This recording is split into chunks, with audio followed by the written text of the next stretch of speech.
कधीच नाही चुकणार तुमचे फेवरेट टीव्ही शोज झी5 सोबत, तेही एकदम फ्री। वहिनी, आता जर तुम्ही सांगणार नसाल ना भाऊजींना बाळाचं, तर आम्ही सांगतो। नको नको, मला सांगायचं आहे त्यांना। वहिनी, तुमच्या दोघांची परवड आता नाही बघवते आम्हाला। वहिनी, तुम्ही ना आमच्या तोंडाला कुलूप लावून ठेवले शपथ घालून। मी समजू शकते की तुम्हाला ही बातमी तुमच्या तोंडाने तुमच्या नवऱ्याला सांगायची आहे, पण प्रत्येक गोष्टीचं लिमिट असतं ना वहिनी। मान्य आहे मला तुमच्यात खूप पेशन्स आहेत, पण कधी कधी पेशन्स गुण नाही दुर्गुण ठरतात वहिनी। तुमच्या बाळासाठी तुम्ही एकत्र येणं गरजेचं आहे, पण तुमच्यातला दुरावा अजून वाढत चाललाय। वहिनी, अधिपतीला ज्या क्षणी कळेल ना, तो धावत येईल बघा। माहिती आहे ते भाऊजी, पण माझंच हट्ट आहे की मला आधी गैरसमज दूर करायचे आमच्यातले आणि मग बाळाची बातमी त्यांना सांगायची। अहो पण कधी, अजून किती वेळ? तुम्ही दोघं ना मूर्खासारखे वागताय। भाऊजींचं ठीक आहे, त्यांना माहीत नाहीये, पण तुम्हाला माहिती आहे ना त्यांचं मूल तुमच्या पोटात वाढतंय, मग का ताणताय हे सगळं? थांबा, आता आम्हीच बोलतो, आम्हीच सगळं सांगणार आहे भाऊजींना। वहिनी, बाळ होणार आहे तुम्हाला आणि तुम्ही हे सगळं करत बसलाय। बाळासाठी, बाळाच्या वाढीसाठी हे चांगलं नाहीये, का कळत नाहीये तुम्हाला?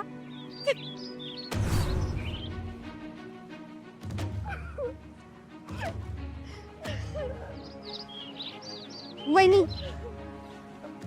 पाणी घ्या वहिनी।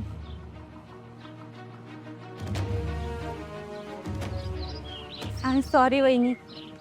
तुम्ही नका सॉरी म्हणू,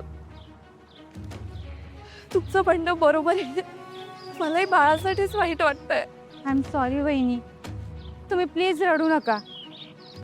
सासरकडून, नवऱ्याकडून लाड करून घेण्याचे दिवस आहेत तुमचे, आणि तुमचे हे असे हाल नाही बघवतो वहिनी। याला फुल स्टॉप लागला पाहिजे ना। बाळाला त्याच्या बाबांची काळजी, त्यांचं प्रेम मिळालंच पाहिजे वहिनी। आणि बाळाला हक्काचं घरही मिळालं पाहिजे। वहिनी, तुम्ही आता तुमच्या स्वतःच्या घरी तुमच्या नवऱ्याकडे असायला पाहिजे।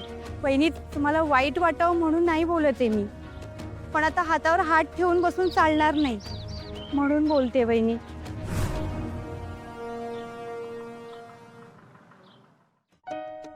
अधिपती, माझं ऐकून घे। नाही नाही नाही, असं आटीबिटी घालून लगीन होत नसते आणि संसार जुळत नसतोय, हे मी तुम्हाला सांगायची काही गरज नाही आहे।